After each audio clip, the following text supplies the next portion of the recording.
ಮುಖ್ಯವಾಗಿ ಸೆಪ್ಟೆಂಬರ್ ತಿಂಗಳಲ್ಲಿ ಕನ್ಯಾ ರಾಶಿಯವರ ರಾಶಿ ಭವಿಷ್ಯ ಅಂತೂ ಸ್ವಲ್ಪ ಏರುಪೇರಾಗುತ್ತೆ ಅಂತ ಹೇಳಲಾಗ್ತಾ ಇದ್ದು, ಈ ಒಂದು ತಿಂಗಳಲ್ಲಿ ನಿಮಗೆ ಯಶಸ್ಸು ಸಿಕ್ಕಿದ್ರೂ ಕೂಡ ಸಮಸ್ಯೆಗಳು ಅದೇ ರೀತಿ ನಿಮ್ಮನ್ನ ಕಾಡುತ್ತೆ ಅಂತ ಹೇಳಬಹುದು. ಅಂದ್ರೆ ಇವಾಗ ನೀವು ಉದ್ಯೋಗದಲ್ಲಿ ಪ್ರಗತಿ ಕಾಣ್ತೀರಾ ಅಂತ ಹೇಳಿದ್ರು, ಆದಾಯ ಬರ್ತಿದೆ ಅಂತ ಹೇಳಿದ್ರು, ಅದೇ ರೀತಿ ಖರ್ಚು ಕೂಡ ದುಪ್ಪಟ್ಟಾಗ್ತಾ ಹೋಗುತ್ತೆ. ಸೊ ಯೋಚಿಸಿ ನೀವು ಆದಾಯ ಮತ್ತೆ ಖರ್ಚನ್ನ ಹೇಗೆ ಬ್ಯಾಲೆನ್ಸ್ ಮಾಡಬೇಕು ಅನ್ನೋದನ್ನ ಈ ಒಂದು ತಿಂಗಳು ನೀವು ಕಲ್ತ್ಕೊಬೇಕಾಗತ್ತೆ. ಇನ್ನು ನಿಮ್ಗೆ ಅದೃಷ್ಟದ ಸಂಖ್ಯೆ 11, 24 ಮತ್ತೆ 7. ಅದೃಷ್ಟದ ಬಣ್ಣ ಕೆಂಪು ಮತ್ತೆ ನೀಲಿ. ಇನ್ನು ವಿಶೇಷವಾದ ದಿನಗಳು 12, 20, 12, 28 ಮತ್ತೆ 9. ಈ 3 ದಿನಗಳಲ್ಲಿ ನೀವೇನೇ ಕೆಲಸ ಕಾರ್ಯಗಳನ್ನು ಮಾಡಿದ್ರು ಕೂಡ ಯಶಸ್ಸು ಸಿಗುತ್ತೆ. ಆದರೆ ಖರ್ಚು ಮಾಡಬೇಕಾದ್ರೆ ಯೋಚಿಸಿ ಮುಂದುವರಿರಿ.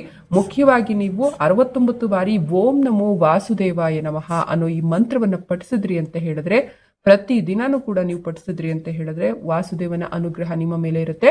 ಇದು ಸೆಪ್ಟೆಂಬರ್ ತಿಂಗಳ ನಿಮ್ಮ ಭವಿಷ್ಯ. ಧನ್ಯವಾದಗಳು.